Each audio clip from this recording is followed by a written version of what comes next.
Selamat datang. Hari ini kita bakal dalemin satu saham yang lagi banyak dilirik orang, yaitu PT Hetzer Medical Indonesia atau yang kodenya MIDS. Pertanyaannya simpel aja sih, ini tuh peluang bagus atau justru cuma jebakan? Saya yakin banyak dari Anda yang lihat saham ini terus kepikiran, wah boleh juga nih masuk sekarang. Saya ngerti banget pemikiran itu.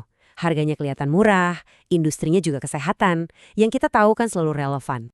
Oke, jadi gini, kita bakal bedah saham ini bareng-bareng. Anggap aja saya ini mentor investasi Anda dan kita lagi ngobrol santai. Saya tunjukin datanya, terus kita coba kupas tuntas, ini semua artinya apa buat keputusan investasi Anda nanti. Rencana kita begini. Pertama, kita kenalan dulu sama perusahaannya. Terus, kita lihat angka-angka keuangannya, coba hitung valuasinya wajar atau enggak. Abis itu, kita teropong masa depannya, apa aja prospek dan resikonya. Terakhir, saya kasih beberapa poin penting yang bisa jadi bahan pertimbangan Anda. Pertama-tama, kita harus kenal dulu nih sama siapa kita berurusan. Apa sih ceritanya di balik emiten dengan kode saham MECS ini? Jadi, PT Hetzer Medical ini berdiri tahun 2010 di Cimahi. Mereka main di industri alat kesehatan, dan produk andalannya itu masker 4D Evoplasmed. Mungkin Anda pernah dengar. Nah, mereka ini belum lama loh di bursa, baru IPO Agustus 2022. Dan yang menarik, data terakhir nunjukin karyawannya cuma 16 orang. Jadi kita bisa simpulkan ini perusahaan skala kecil ke menengah. Nah, ini dia yang penting banget. Ada kutipan dari laporan riset yang bilang, MEDS itu contoh kasus dari siklus boom and bust pandemi. Artinya apa? Artinya mereka ini sempat untung besar-besaran pas pandemi. Tapi sekarang harus hadapi kenyataan pasar yang udah normal lagi. Ini konteks yang harus kita pegang erat-erat. Oke, ceritanya memang menarik ya. Tapi sebagai investor, kita harus dengarkan apa kata angka. Sekarang, mari kita periksa kesehatan keuangan perusahaan ini. Dan ya, ini gambaran besarnya. Grafik dari laporan tahunan mereka nunjukin penjualan dan laba bersihnya anjlok parah dari 2022 ke 2023. Pesta era pandemi jelas udah selesai buat mereka dan penurunannya ini benar-benar drastis. Data terbarunya pun mengkonfirmasi tren tadi. Sampai kuartal 3 2023, perusahaan ini bukannya untung, tapi malah rugi bersih 5,7 miliar rupiah. Ingat ya, ini bukan labanya turun, tapi rugi. Angka ini terus terang lebih bikin cemas lagi. Margin laba bersihnya itu minus 114%. Biar gampang, bayangin gini. Setiap perusahaan ini dapat uang 100 rupiah dari penjualan, mereka malah harus keluar uang 114 rupiah. Artinya, biaya mereka jauh-jauh lebih besar dari pendapatan. Dan yang terakhir, ROI atau Return on Equity-nya juga negatif. Maksudnya, modal yang disetor para pemegang saham, kayak Anda misalnya, itu bukan cuma belum ngasih untung, tapi malah ikut kegerus sama kerugian perusahaan. Oke, kita udah tahu kinerjanya lagi berdarah-darah.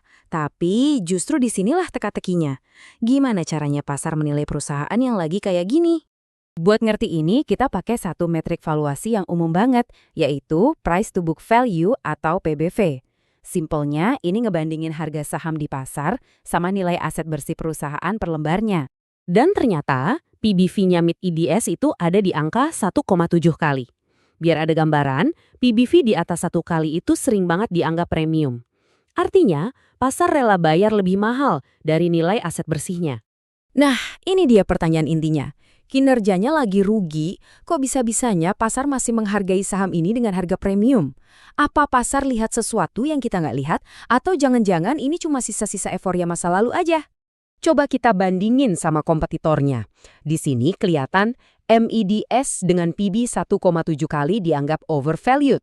Kalau kita lihat Suri, PB-nya 1,3 kali, atau Halo yang 2,4 kali, dua-duanya dianggap fair. Ini nunjukin sesuatu. Meskipun PB Halo lebih tinggi, ada faktor lain, mungkin profitabilitas atau prospek pertumbuhan, yang bikin MIDS dinilai lebih mahal secara relatif oleh model valuasi ini. Mungkin jawabannya ada di masa depan. Coba kita lihat apa sih harapan perusahaan dan apa aja kenyataan risiko yang mereka hadapi di lapangan. Kalau kita intip laporan tahunan mereka, perusahaannya sendiri kelihatan optimis banget nih. Mereka pasang target pendapatan di atas 35 miliar rupiah dan mau membalikkan keadaan dari rugi jadi untung 7,1 miliar rupiah. Wah, ini target yang ambisius banget ya. Tapi, optimisme itu harus kita imbangi dengan risikonya. Perusahaan sendiri jujur kok, mereka ngaku ada risiko kayak ketersediaan bahan baku, perubahan teknologi di industri alkes yang super cepat, dan tentu saja kondisi ekonomi makro yang bisa aja menekan daya beli masyarakat. Oke, setelah kita lihat semua data ini, sekarang giliran Anda jadi analisnya. Yuk kita rangkum poin-poin kuncinya buat bantu Anda ambil keputusan. Jadi, ada 3 pertanyaan yang wajib Anda jawab sendiri. Pertama, Anda yakin nggak perusahaan ini bisa beradaptasi setelah masa jaya pandemi berakhir? Kedua, dengan kondisi keuangan yang sekarang, seberapa besar kepercayaan Anda sama manajemennya buat membalikan keadaan? Dan yang paling krusial, profil resiko Anda itu cocok nggak sih buat investasi di saham yang lagi di fase sulit kayak gini?